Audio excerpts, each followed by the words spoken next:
Hoy, este jueves, también miles de personas despidieron al expresidente José Mujica. Les proponemos repasar su vida y su trayectoria a partir de la literatura, con algunos de los libros que se publicaron que precisamente dan a conocer incluso otros aspectos de la vida del expresidente. De eso hablaremos hoy. Bienvenidas, bienvenidos. Así comienza el lado B.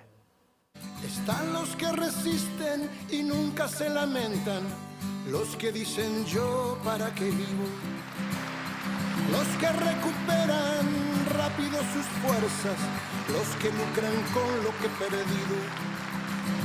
Hay quien sucumbe y se levanta, hay quien queda allí siempre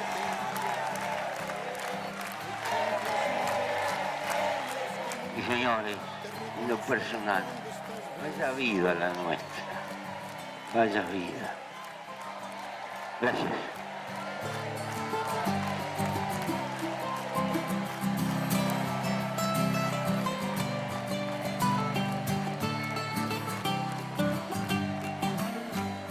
¿Cuántos hay que piensan que es tarde para todo? ¿Y cuántos claman siempre adelante? ¿Cuántos los que ven la piedra en el camino? ¿Y cuántos los que nunca miran nada?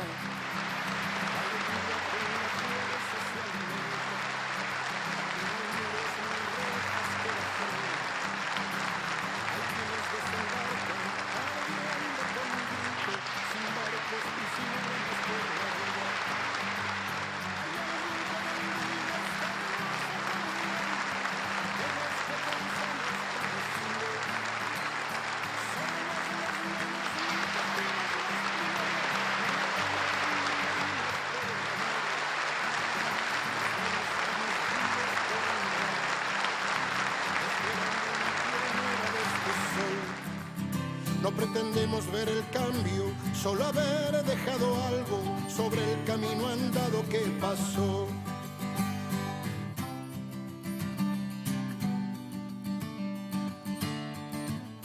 Y esta noche aquí en el lado B, en la pantalla de TV Ciudad, les proponemos junto a tres invitados repasar desde la literatura, desde el periodismo, desde la ciencia política, la vida, la trayectoria del expresidente José Mujica, que como veíamos hoy jueves también, bueno, fue despedido por miles de uruguayos, también de extranjeros, de distintas personalidades que se acercaron a nuestra capital. Saludo ya a un amigo de esta casa, Camilo López, investigador uruguayo, que trabajó en el libro Mujica, Otros Mundos Posibles, un libro que coordinó Gerardo Caetano, que tuvo el aporte de unos cuantos académicos, uno de ellos es Camilo López, que también permite profundizar en la vida de Mujica, pero en su pensamiento internacional, que arroja un montón de cosas interesantes. Camilo, un gusto, como siempre, tenerte acá en la OD. ¿Cómo andás? Muchas gracias por la invitación. Bueno, ya vamos a hablar de ese gran trabajo y también porque sé que compartiste muchas horas con Mujica.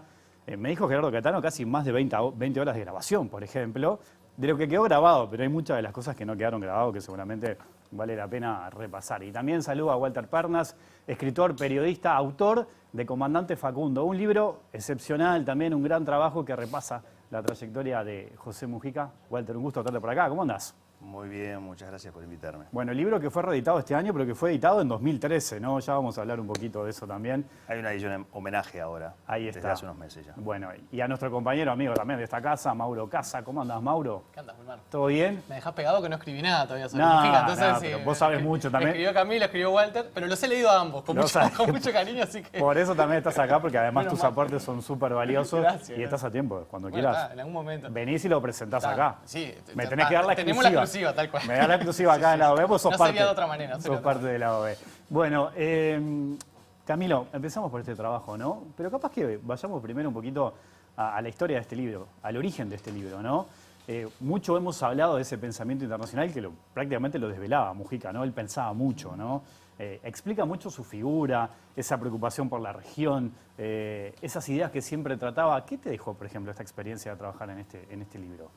Bueno, hacer un libro sobre Mujica tiene el primer desafío de de hacer un libro que tenga una particularidad, que tenga una perspectiva o que logre generar un aporte que sea diferente. Uh-huh. Nosotros nos enfocamos en trabajar sobre el pensamiento internacional de Mujica, pero eso lleva necesariamente a dialogar cómo entendía cosas muy particulares de su entender el Uruguay. Cómo pensaba el Uruguay, cómo pensaba la cuestión nacional, cómo pensaba el Uruguay en clave internacional, ese Uruguay internacional que tantos otros habían discutido y en los que él también abreva. Ese es como el primer foco. Y después hacer un libro que implicó, vos recién decías, el tema de entrevistarlo.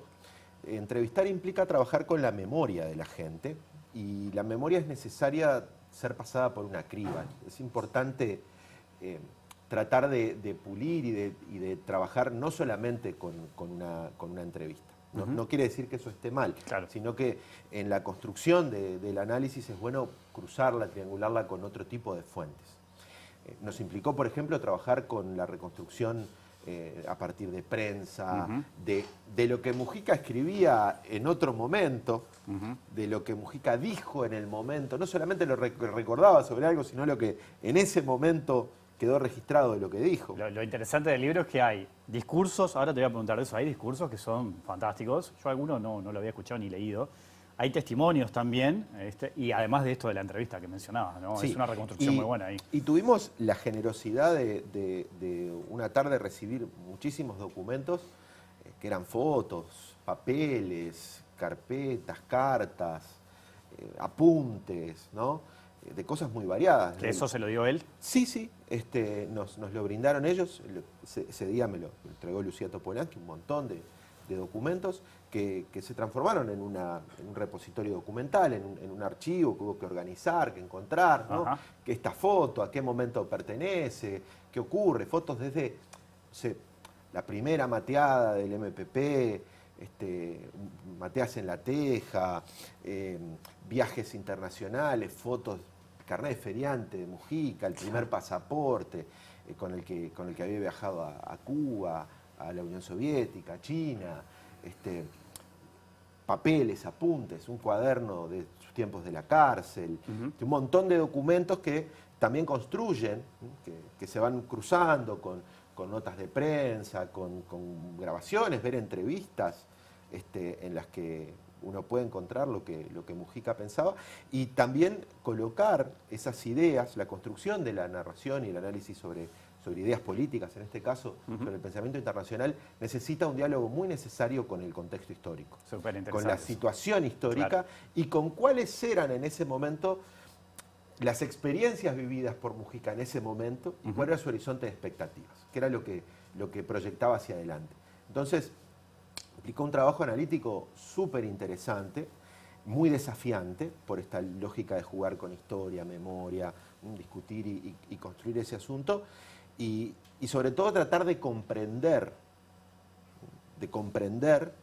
esas posiciones en distintos momentos y tratar de estudiar cómo fue ese derrotero, ¿no? Entender a Mujica en distintos momentos, ¿no? Una cosa es el Mujica de los 60, una cosa es el Mujica del herrerismo, de los blancos, otra es el Mujica de la Unidad Popular, otro es el Mujica del MLN, otro es el tiempo de la cárcel y la posterior mirada, su posterior construcción política y el descubrimiento de lo internacional con Mujica presidente, ¿no? Hay una transformación ahí. Ubicarlo también en el derrotero de la construcción política de una izquierda que tiene en Tabaré Vázquez, que tiene en Danilo Astori y en él figuras, parte de esa narrativa. Una es la narrativa de su sector, otra es la narrativa de la izquierda más allá del Frente Amplio, otra es la narrativa dentro del Frente Amplio. Eso también es un desafío muy interesante, muy relevante de hacer, y uno va encontrando cosas, elementos, para profundizar en el porqué y en el cómo pensaba y reflexionaba sobre el Uruguay en el mundo. Súper desafiante. Ahora, Walter, en tu libro, ¿no? Comandante Facundo, 5 años de investigación, y hay un par de cosas interesantes que vos también lo encarás en el trabajo, y es, para entender al Mujica, ¿no? Al Mujica de adulto, hay que ir al niño, al Mujica niño, y ahí hay mucho que explica todo lo que pasó después, desde la muerte de su padre, la influencia de su madre, su familia política. Ahí hay un universo súper interesante de trabajar que vos lo investigaste muy bien. Así. Bueno, yo me hice esa pregunta en 2008, ¿no? O sea, qué había detrás de ese Mujica que realmente era como un imán para todo el mundo, ¿no? Para estadistas, empresarios, niños. Era verdad, era de verdad ese Mujica. Era postura. Son interrogantes, yo no soy periodista político, o sea, no estaba muy cerca de él. Mi fuerte siempre fue la investigación periodística y si querés, dentro del ámbito que cubría yo, eran los temas judiciales.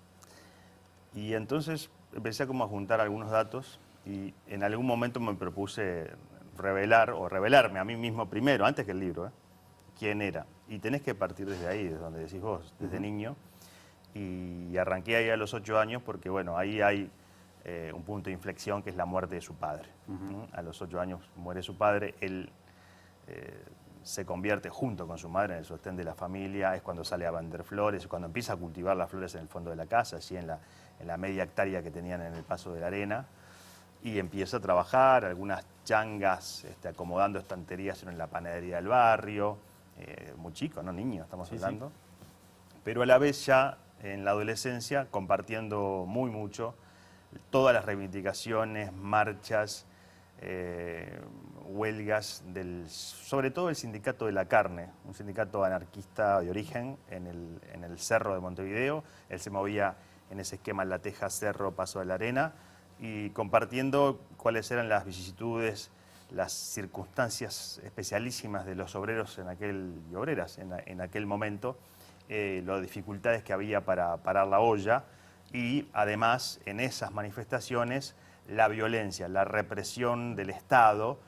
incluso con muertes en esas manifestaciones. De ahí arranca ese Mujica que con 14 años se convierte en anarquista, con una pequeña organización estudiantil, que luego migra hacia el MIR y que luego en los pequeños grupos que forman el coordinador, allí 62-63, es el pasaje, es la transición hacia el MLN un poco más maduro del 66.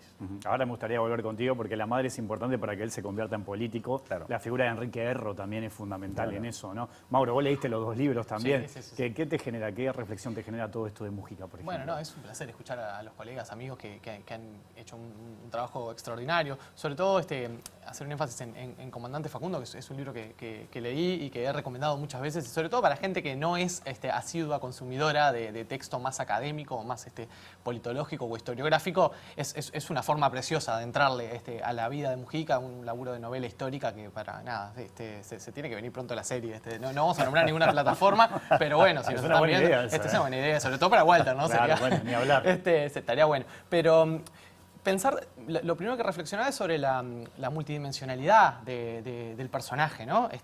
Porque no es habitual tener una figura que haya producido pensamiento sobre tantos temas, ¿no? Sobre tantas diferentes dimensiones que van en paralelo a su construcción política, ¿no? Porque tenemos el Mujica político, el Mujica constructor, el Mujica presidente, que quizás su legado más importante es su hijo, que es el MPP, ¿no? El Movimiento de Participación Popular. Mujica muchas veces que se lo ha tachado de esta cosa quijotesca o utópica o de un hombre de las palabras. Bueno, también ha sido un hombre de la política, construyó nada menos que la fuerza política más importante del Uruguay, fue la clave, yo me animo a pensar que fue la clave electoral para el primer triunfo de la izquierda en Uruguay, porque a través del MPP es que se acercó a un electorado, se acercó a porciones de la población uruguaya que siempre habían visto a la izquierda con recelo. La izquierda uruguaya, bueno, Walter lo reseña muy bien en su novela, pero si nos vamos a los años 60, 70, 80, era una izquierda muy concentrada en las luchas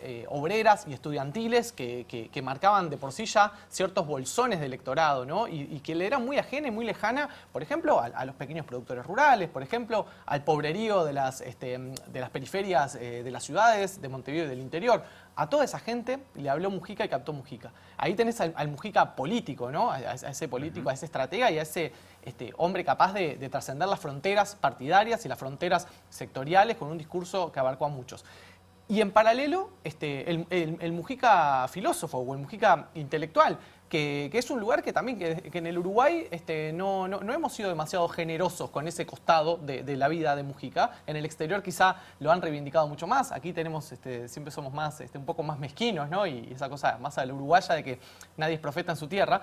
Pero bueno, en el laburo tremendo que hicieron Camilo, con Gerardo y con otros colegas, se ve que Mujica, quizá sin parangón en las últimas décadas, ha sido el político uruguayo que más se ha dedicado a pensar la realidad, a pensar el mundo, a pensar el Uruguay, a pensar en el desarrollo del Uruguay. Y bueno, y cuando venimos, como hemos dicho tantas veces, de campañas electorales y momentos donde tenemos líderes políticos en la actualidad de los cuales no tenemos idea de lo que piensan, si es que piensan algo. Bueno, Claro. muchos de ellos capaz que ni siquiera se dedican mucho a cultivar el pensamiento. Y Mujica es el exponente de todo lo contrario, ¿no? De un hombre que cultivó todo el tiempo la reflexión, el pensamiento y con una capacidad sin igual de comunicación de eso, ¿no? Porque no es entre cuatro paredes ni pensando en ninguna torre de cristal, sino todo lo contrario. Así que nada, a veces abruma un poco la multidimensionalidad del personaje y es inabarcable e inacabable todo lo que podríamos hablar sobre eso. Tomo un muy buen punto de Mauro Camilo, y en este libro, ¿no? El de Mujica, Otros Mundos Posibles, en donde se repasa ese pensamiento internacional. Tomo esto, ¿no? Porque claro, queda claro que Mujica es una gran figura a nivel local, pero también a nivel internacional, ¿no? Se convirtió en una referencia, despertó admiración, curiosidad, ni que hablar la cantidad de medios que venían a entrevistarlo, al respeto de otros jefes de Estado. ¿Hay algún momento en el que se pueda decir que hay un quiebre, ¿no? Y que pasa a ser una figura local a ser esa figura internacional y a adquirir ese reconocimiento? ¿Vos lo marcás en algún momento eso? A ver, en el derrotero de Mujica es una cosa bien interesante que Mujica no es un político de la política internacional o no construye su proyección internacional desde siempre. Incluso tiene posiciones en los 90 críticas con algunos procesos regionales, ¿no? Tiene una mirada, porque hay una visión de la cuestión nacional, de lo nacional, que pone en tensión la relación con el afuera. Siempre igual esa noción de lo nacional estuvo en relación con el mundo, con la región, con la viabilidad del Uruguay. Eso viene de largo y viene de sus lecturas de historia del Mujica joven, ¿no? Vendiendo flores para irse a leer a la Facultad de Humanidades y leer a Herrera, ¿no? Tiene ese cerno. Pero es el Mujica presidente el que eclosiona, el que termina estando en el ámbito internacional. Mujica, cuando asume la presidencia, pensaba que en realidad el que iba a viajar lejos iba a ser Astori y que él se iba a dedicar a visitar el barrio. Bueno, eso no ocurrió. Y hay una serie de formas de posicionarse de Mujica que tienen que ver con la discursividad, con una discursividad que tiene mucho contenido político, que tiene un mensaje que puede ser comprendido, que hace que haya manuales escolares en Asia con el contenido de Mujica, que eso muestra, a ver, Gerardo lo ha dicho, repasando lo que colocamos en el libro, estamos hablando del uruguayo más viral, que tiene más repercusión que Luis Suárez, ¿no? Y que nunca tuvo una casilla de mail, ¿no? Que no usaba redes, ¿no? Claro, pero que no quiere decir que no tuviera clara la importancia de comunicar. Es alguien que creció escuchando a Nardone, que vio las campañas de Herrera, que supo mirar la forma de la gestualidad de Perón. O sea, no es que no lo conociera, sino que, bueno, le tocó ese tiempo. Yo creo que el Mujica presidente es el Mujica que da ese salto a lo internacional y se va construyendo como por distintas capas en esa construcción y en esa presencia internacional. Y sobre todo porque logró tener un discurso que se reflejaba en lo que Mujica mostraba, ¿no?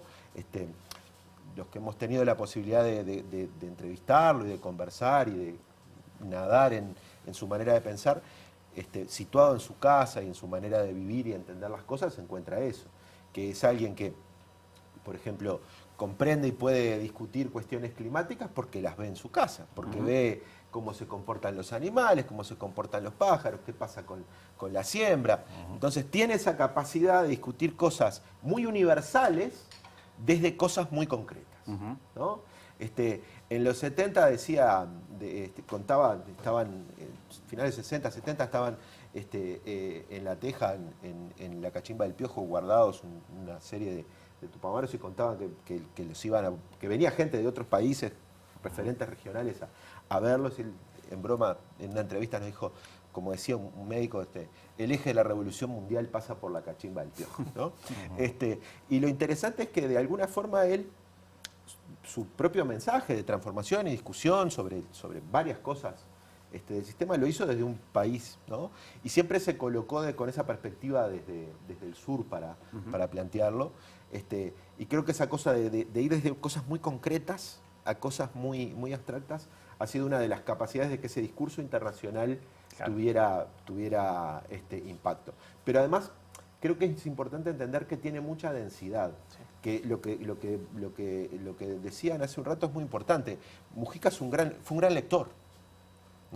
Fue un gran lector. Nosotros tuvimos la oportunidad de navegar por su biblioteca, ¿no? Ver qué leía, qué anotaba en los libros, qué reflexiones le despertaban las cosas, ¿no? Es una persona que lee historia en su juventud, que lee sobre biología, sobre ciencias en la cárcel, sobre antropología a la vuelta, ¿no? A la salida de la cárcel, y eso es parte de la construcción de una manera de entender el mundo y de ver el mundo que le permitió tener ese discurso con ese impacto internacional. Ahora, Walter, hablaba recién, ¿no?, de la influencia de su madre para que él se convirtiera en político, de la influencia de Enrique Erro. ¿Con qué te encontraste allí cuando investigaste?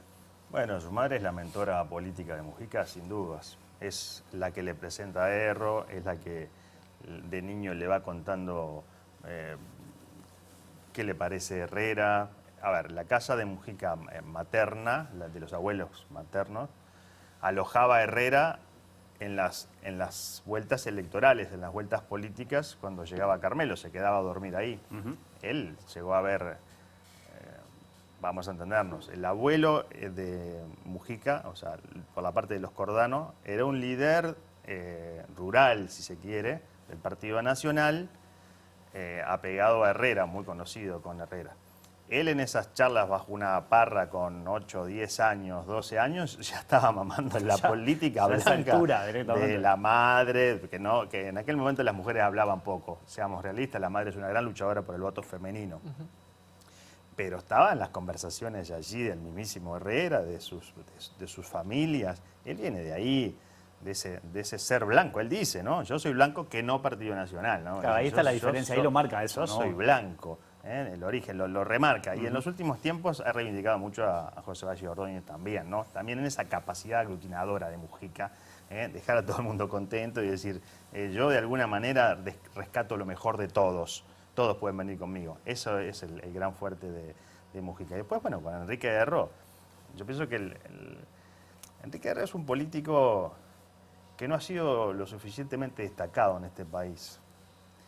Sus peripecias, sus momentos para llegar de alguna manera, entre comillas, a lo que fue el poder, cómo el Partido Nacional lo despide. Porque... Bueno, pero ahí también cuando fue ministro de Trabajo tuvo algunas medidas a favor de los trabajadores que no fueron muy bien vistas. Lo que pasa es que era el Ministerio de Trabajo e Industria, era todo junto, y él dijo cuando llegó acá, el que llega es un verdadero ministro de Trabajo. Y no le fue bien en el sentido de que duró poco, porque lo corrieron. Allí estaba Mujica al lado de Erro.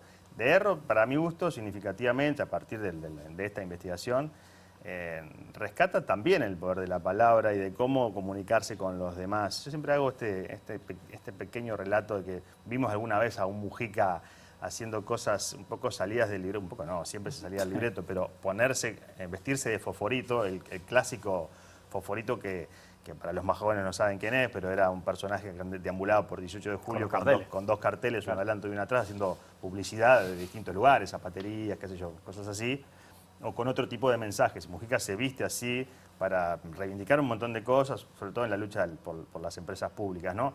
Erro andaba con un cajón de feria, de los de cajones de verduras, y de repente iba por 8 de octubre y lo ponía y hacía un discurso, un acto relámpago.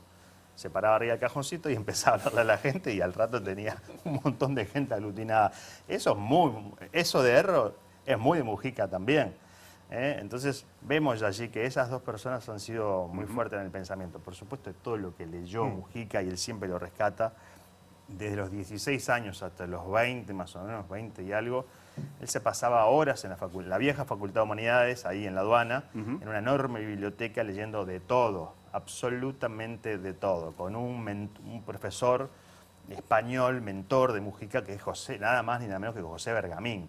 Es decir, siempre estuvo rodeado de grandes personajes y creo que de todos rescata algo y se convierte en el Mujica que es hoy, ¿no?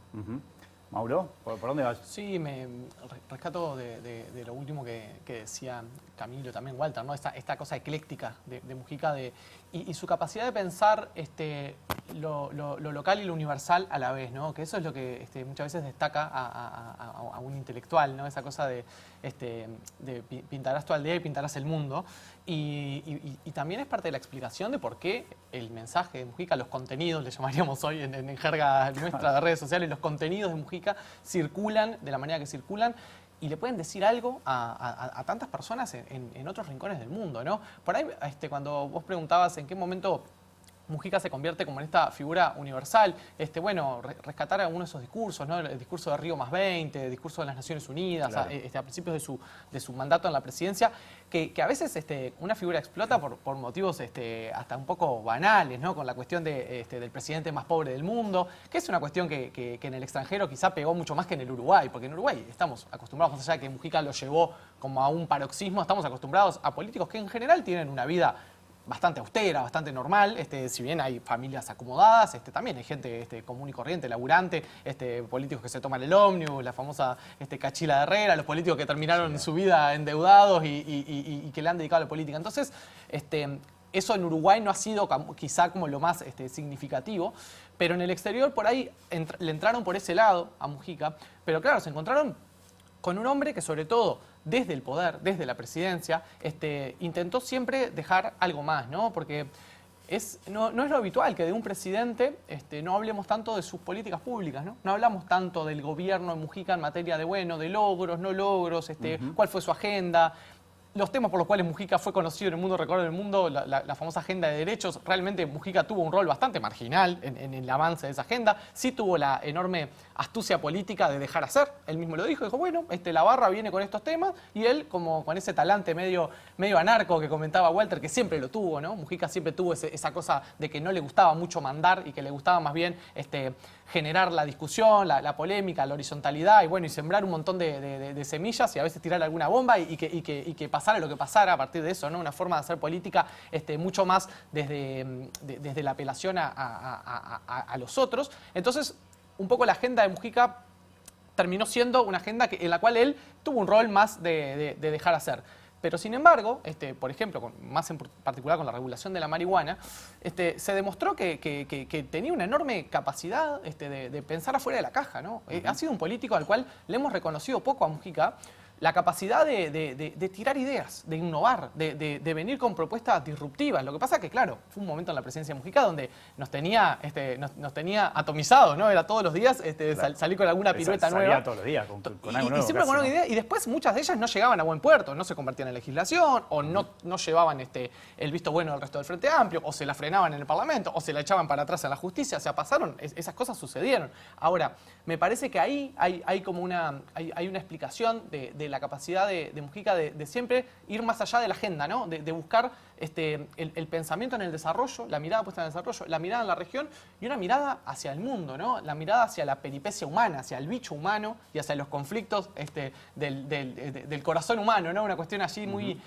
media de la ilustración, media de pensar en el hombre en el centro, el hombre con la naturaleza, y creo que es eso lo que ha resonado más en tantas personas a lo largo del mundo que escuchan sus mensajes, sus contenidos, y que a veces también hemos sido mezquinos con Mujica, porque a veces hay una cosa media como de filosofía de boliche, en la cual que desde el mundo más intelectual se lo ha tomado como un poco para la chanza o como ideas un poco cursis, un poco románticas, pero que él se ha metido con algunos de los temas que son centrales de la vida humana contemporánea en el siglo XXI, ¿no? Toda la elaboración conceptual de Mujica sobre el tiempo, sobre el uso del tiempo, la importancia del tiempo, que tiene algunas reminiscencias a los conceptos de mercancía, del marxismo, y que tiene, o sea, es una discusión potente, es una discusión muy importante. Y que él la tenía muy presente en el último tiempo, además, ¿no? Exactamente. O casi siempre, en Y realidad. ahora que estamos con el tema obviamente, de las redes sociales, de los algoritmos, de cómo hay un montón de compañías en el mundo que se dedican justamente a vivir de nuestro tiempo y de nuestra atención y que de eso hacen su principal capital. Bueno,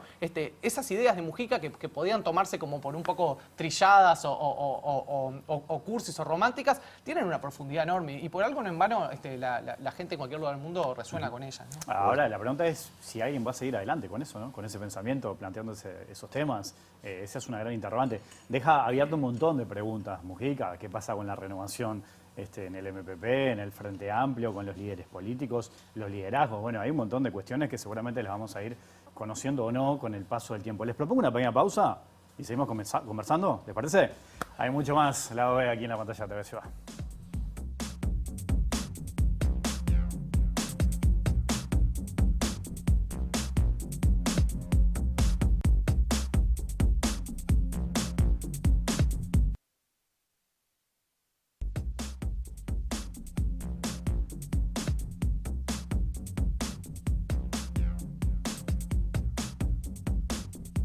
Estamos final de este Lado B aquí en la pantalla de TV Ciudad. Sigo conversando con Camilo López, con Walter Pernas y Mauro Casa. Hoy los tres coincidieron en el primer bloque de ese poder que tenía Mujica a la hora de comunicar, cómo utilizaba la comunicación, ¿no? El otro día en la radio Gerardo Catano me decía, manejaba los silencios como nadie. Y es verdad, ¿no? Un silencio de Mujica te dejaba a vos así, como pendiente a ver con qué te salía De otra después. época. El silencio dramático, como se dice en el teatro, ¿no? Ahí El silencio, está, la pausa pero, dramática. la verdad que era fantástico. Incluso lo usaba en televisión, que en televisión dice que los silencios, y él podía. Usaba su silencio y provocaba el Y te silencio provocaba de la vos. Cámara de Diputados, de la Cámara Todo, de Senadores, todo. de la Asamblea General, ¿no? En el libro, Camilo, hay muchos de los discursos, ¿no? Se rescatan discursos. ¿Vos te encontraste con algo ahí que no sabías, algo que destacarías? Porque eso lo utilizaba muy bien, él aprovechaba muy bien algunas instancias para poder, bueno, mandar algún mensaje. Hoy Mauro recordaba algunos históricos, ¿no? Pero más allá de eso, ¿con qué te quedaste vos, por ejemplo? Primero yo quiero dejar A ver. una salvedad. Es que yo creo que Mujica no fue un intelectual. Creo que fue un político que tomó cada una de esas ideas con profundidad y contenido, como la política uruguaya nos ha acostumbrado durante mucho tiempo en su historia política, de varias figuras, a ponerle contenido y sentido a lo que está diciendo, pero políticamente, ¿no? Creo que no discutió conceptos, sino que hizo política teniendo fundamentos de lo que hacía. Recorrimos muchos discursos, muchísimos discursos. Quedarse con uno me parece que es muy difícil. Me parece que esta idea que les comentaba de traer lo más abstracto, la cuestión más compleja, más universal, a partir de una experiencia concreta, es lo que tiene como una característica de su discurso que me parece súper remarcable, y la capacidad siempre de colocar eso en un criterio colectivo, ¿no? En ser parte de un movimiento más largo, siempre ser parte de una construcción colectiva. Me parece que ese es un elemento discursivo de Mujica que me parece muy impactante, y me parece que es una de las figuras de la historia política uruguaya más salientes, y que hay que entenderlo, me parece que en ese largo tiempo y en esa larga peripecia vital, porque pasó por muchas cosas y fue muchas cosas a la vez, Claro. y creo que tratar de quedarse con una parte es empequeñecer esa figura, que sin duda nos va a dejar para la política uruguaya una marca indeleble. Walter, bueno, estamos hablando de este libro, de tu libro, ¿no? Comandante Facundo, que acá lo estoy mostrando, que se reeditó este año. Facundo es el nombre que elige Mujica en un tramo de la Revolución, inspirado en Facundo Quiroga, además, ¿no? Sí, él tiene varios nombres. Yo creo que el que perdura es el de Facundo, que es el primero, ¿no? Él también es Emiliano, por Zapata. Sí. Ulpiano, ¿no? Y Ulpiano. Ulpiano. Nada menos, ¿no? Claro. De la Roma antigua. ¿Qué te parece? En realidad, el nombre le queda bien, ¿no? Está clarísimo que con el paso del tiempo uno entiende que sí, que efectivamente lo eligió bien, y así se lo destacan quienes lo rodearon, Lo ¿no? dicen eso, claro. O sea, quienes lo rodearon, que lo recuerdan por Facundo y como comandante, porque es otra de las cosas con las que me encontré cuando fui a visitar a compañeros de la Revolución, sean o no de la columna, pero sobre todo los de la columna. Él se ganó ese lugar de orientador, de comandante, así te lo decían, y te contaban un montón de cosas, bueno, que están plasmadas en el libro y que tienen que ver, a ver, Mujica no era un estratega, quizá las estrategias para las acciones estaban mucho más en la columna 15, en la columna más dura, pero él tenía una columna que, y esto lo cuenta Rosenkopf, pero lo dijo Sendik, y se lo dijo Rosenkopf a Mujica en la misma guerrilla, ¿no? Tienen la columna, la 10 es la columna más fraterna que tiene el MLN, decirle al Pepe eso. Eso significaba que no había fallas ahí adentro. Eso funcionaba como un equipo.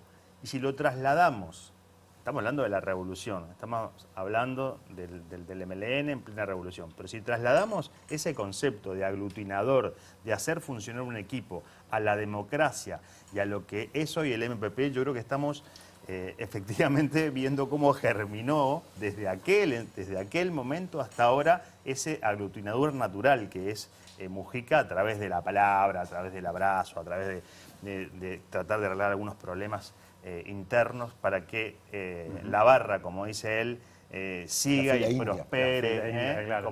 como ahora, que le habla de su gran premio al final de la vida, de dejar, como decías hace un rato, el MPP como la mayor fuerza, sector político dentro de la izquierda uruguaya, o sea, nada más ni nada menos, ¿no?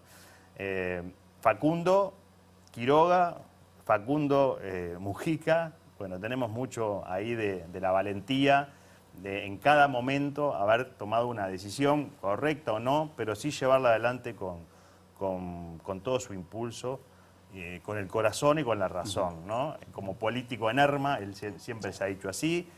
Esas preguntas las hacen permanentemente, sobre todo en los medios internacionales, ¿no? Como se arrepintió o no de aquello de la revolución, y en realidad no se arrepintió. Lo que se arrepintió fue de que el MLN estaba preso al momento de que realmente sobrevino la dictadura en el 73.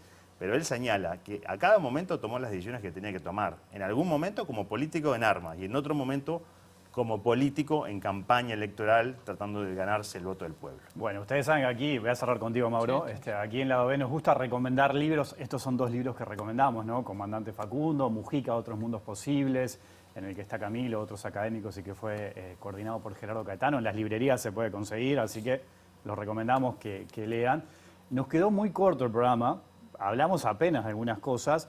Yo te propongo que en tu podcast, Mauro, los invites y puedas seguir conversando. ¿En ¿no? podcast La Cosa te referís? Sí, vendelo. Te levanté el centro para que lo vendas ahí. Está en YouTube, lo encuentran fácilmente. No, yo lo recomiendo, es muy bueno lo que Mauro hace ahí, conversando con distintas personalidades. Así que lo puedes invitar a los dos. Sí, claro, siempre. Y siguen conversando. Estamos en eso, ¿Algo final que quieras agregar? Sí, el uso de la palabra como arma política, ¿no? Que algo de lo que dejaban entrever los dos compañeros, esa reivindicación de que Mujica siempre fue un político, en su momento haciendo política con armas, ¿no? Incluso en momentos donde el MLN tuvo derivas, o partes del MLN derivas más militaristas, más fierreras, llamémosle, Mujica siempre reivindicó la condición de hacer política, ¿no? Y eso, y la palabra, el discurso, al MLN en su momento se le atribuyó esa frase de las palabras nos separan, son las acciones las que nos unen. Bueno, Mujica demostró que se podía las dos cosas, ¿no? Que se podía ser un político tremendamente pragmático, un político muy táctico, esta cosa bien de Mujica de tragarnos sapos, abrazarnos con culebras, porque todo eso era válido en el camino para llegar al poder y para hacer transformación social, pero a la vez, lo que realmente va a trascender, me parece, de Pepe Mujica es eso, ¿no? Es la palabra, es la idea. Entonces, como en esa contradicción, me parece que al final de su vida terminó decantando más en esa cosa de contraponer acción con discurso. Creo que el discurso terminó ganando, ¿no? A ver, me pediste el final. Un gran líder popular. Vos me preguntabas por un discurso, quizá esa pregunta retórica de vos sabés, pueblo, ¿no? Cuando gana, claro. Exactamente, en el estrado deberías estar vos. Sí. O sea, esa capacidad de comunicación Noviembre del 2009, ¿no? y de reivindicación de lo popular desde un lugar muy específico y muy concreto, me parece que esa es una seña de identidad. Y dicho con poesía, que no es Sí, menor. Que no es poesía, menor. ahí. Con el don de la palabra. ¿Cómo El don de escasea la la poesía? palabra, ¿Cómo ahí escasea? Por más poesía, entonces ese puede ser el cierre del programa. Qué lindo. Camilo, Walter, Mauro, gracias a los tres. Gracias Por a vos. favor. Nos vamos, volvemos mañana a las 20. Que pasen bien, chau.